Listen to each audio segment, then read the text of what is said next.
Le Magne est la région la plus septentrionale du Péloponnèse. Pour ceux qui aiment voir un habitat typique dans une nature austère, c'est un enchantement.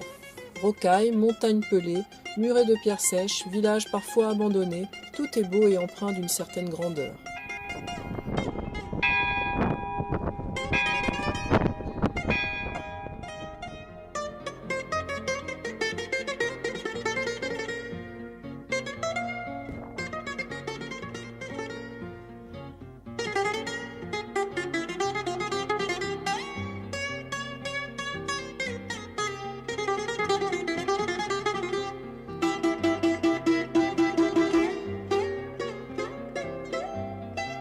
Le village oublié de Vathia est notre première rencontre avec cette architecture si particulière, autour de pierres grises dont on dit qu'il y en aurait 800 en tout dans la région. C'est d'ailleurs sur les hauteurs de Vathia, avec une vue à couper le souffle, que nous passerons la nuit.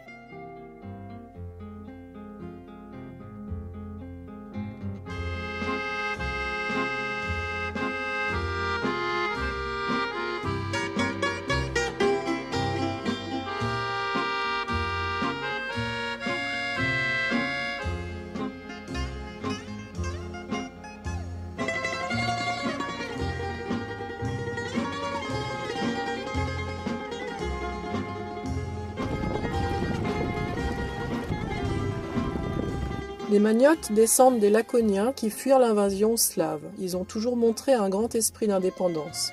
En 1834, Athènes provoqua une révolte lorsque la construction de nouvelles tours fut interdite. Les maisons sont comme des tours carrées, peu ouvertes sur l'extérieur.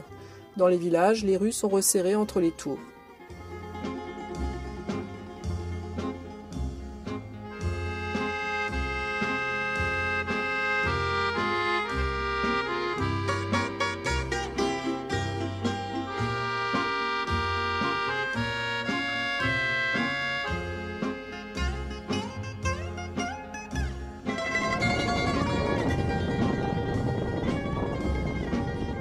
Restés peu nombreux dans leur bourg étagé sur les pentes garnies de quelques oliviers, les Magnottes gardent le culte de l'honneur et de l'hospitalité. Obéissant à ses propres codes, le Magne s'organisa en capitainerie ou en clans dirigés par des chefs indomptables. Chaque clan affirmait sa puissance en érigeant des tours fortifiées de 15 à 25 mètres de haut.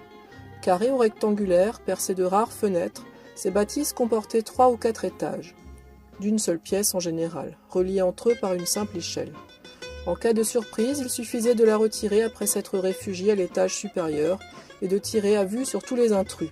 Pendant des siècles, on s'entretua ainsi entre villages, entre voisins, entre familles, pour un lopin de terre ou des vengeances sans fin.